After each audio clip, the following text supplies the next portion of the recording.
வணக்கம். இந்த வீடியோவில் மாத ஓய்வூதியம் 20% முதல் 30% வரை கூடுதல் தொகை பென்ஷனர்களுக்கு ஹாப்பி நியூஸ் சார்ந்து விவரங்களை பார்க்கலாம். இந்த வீடியோவை தொடர்ந்து பார்க்குறதுக்கு முன்னாடி நம்ம சேனலை இதுவரைக்கும் சப்ஸ்கிரைப் பண்ணாதவங்க இந்த வீடியோக்கு கீழே இருக்க ரெட் கலர் சப்ஸ்கிரைப் பட்டன் அழுத்தி சப்ஸ்கிரைப் பண்ணிக்கோங்க. அப்படியே பக்கத்தில் இருக்கக்கூடிய நோட்டிஃபிகேஷன் பெல் சிம்பலையும் ப்ரெஸ் பண்ணுங்கள். அப்போ தான் நம்ம சேனலில் இதுபோல் வீடியோக்கள் அப்டேட் பண்ணும்போது அதற்கான நோட்டிஃபிகேஷன் உங்களுக்கு உடனுக்குடன் கிடைக்கும்.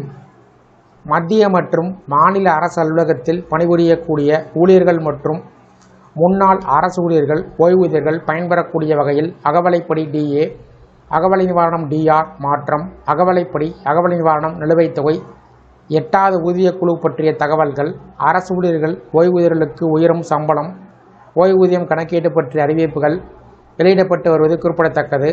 மிக அதிக வயதான ஓய்வூதியர்களுக்கு உடல்நிலையினை கருத்தில் வைத்து கூடுதல் ஓய்வூதியம் வழங்கப்படும் என்று மத்திய அரசு அறிவிப்பை வெளியிட்டிருக்கிறது.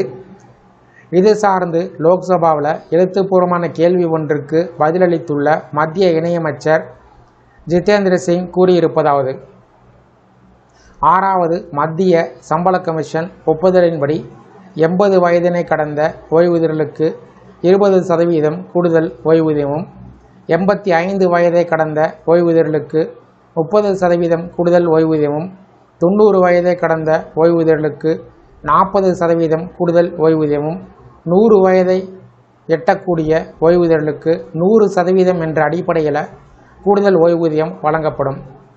ஓய்வூதியர்கள், குடும்ப ஓய்வூதியர்கள் அனைவருக்கும் இது பொருந்தும். இந்த வயதினை ஓய்வூதியர்கள் எட்டியதும் தானாகவே கூடுதல் பென்ஷனை வங்கிகள் வழங்க துவங்கிவிடும். வயது கூடும்போது அவர்களின் உடல்நலனை கருத்தில் வைத்து இந்த முடிவு எடுக்கப்பட்டிருக்கிறது. இதற்கான அறிவுரைகளை சம்பந்தப்பட்ட துறைகள் மற்றும் வங்கிகளுக்கு அவ்வப்போது அரசு வழங்கி வருகிறது. இவ்வாறு அவர் தெரிவித்துள்ளார். இந்த அதிக ஓய்வூதியம் வழங்கப்படுவது சார்ந்து உங்களுடைய கருத்துக்களை கமெண்ட் செக்ஷனில் கமெண்ட் பண்ணுங்கள். இந்த வீடியோ பிடிச்சிருந்தா வீடியோக்கு ஒரு லைக் பண்ணுங்கள். இந்த வீடியோவை உங்களுடைய நண்பர்கள், உறவினர்களுக்கும் ஷேர் பண்ணுங்கள். நன்றி.